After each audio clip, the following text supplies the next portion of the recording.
On the hills overlooking Christchurch, New Zealand, there is a castle that seems to be plucked straight out of a movie.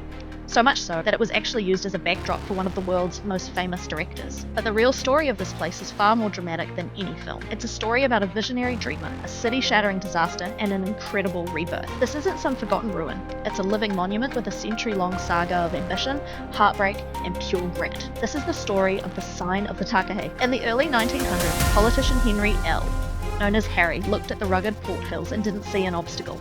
He saw an opportunity.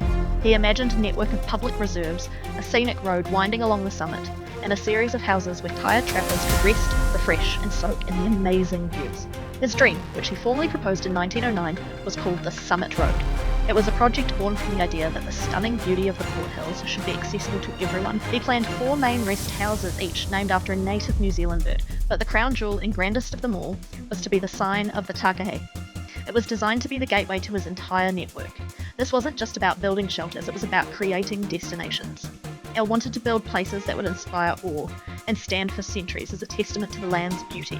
He had no idea just how severely that testament would be tested. A project this grand was never going to be easy. El's vision was constantly hit with challenges. What started in 1918 wouldn't be fully finished until 1948, a full 30 years later. There were constant fights over money and politics. The Great Depression slowed things to a crawl, and World War II diverted resources elsewhere. El was the project's tireless champion, even pouring his own money and every ounce of his energy into the dream. Tragically, Harry El wouldn't live to see his masterpiece finished. He died in 1934, having never seen the building fully completed.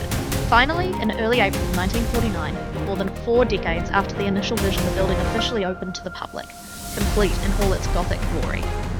It stood as a monument, not just to one man's vision, but to the persistence of a community that wouldn't let it fade. For over 60 years, the sign of the Takahe was a beloved Christchurch icon. It was a restaurant, a wedding venue, a place for celebrations and bilateral meetings between presidents and prime ministers, a dependable piece of the city's identity, seemingly as permanent as the hills themselves. And then, on February 22nd, 2011, a violent 6.3 magnitude earthquake struck, its epicenter terrifyingly close to the Port Hills.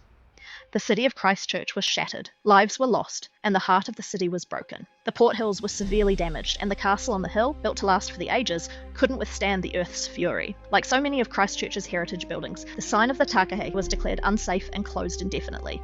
For a city already grieving so much, the sight of this beloved landmark, shuttered and broken, was another painful blow. A question hung in the air: could it even be saved?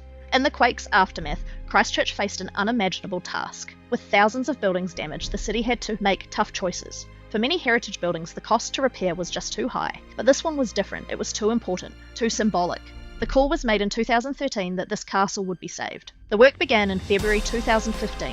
Engineers blended 21st century seismic strengthening with early 20th century craftsmanship. New steel frames were carefully hidden within the original timber and stone. Specialist masons repaired the stonework, their efforts seamless.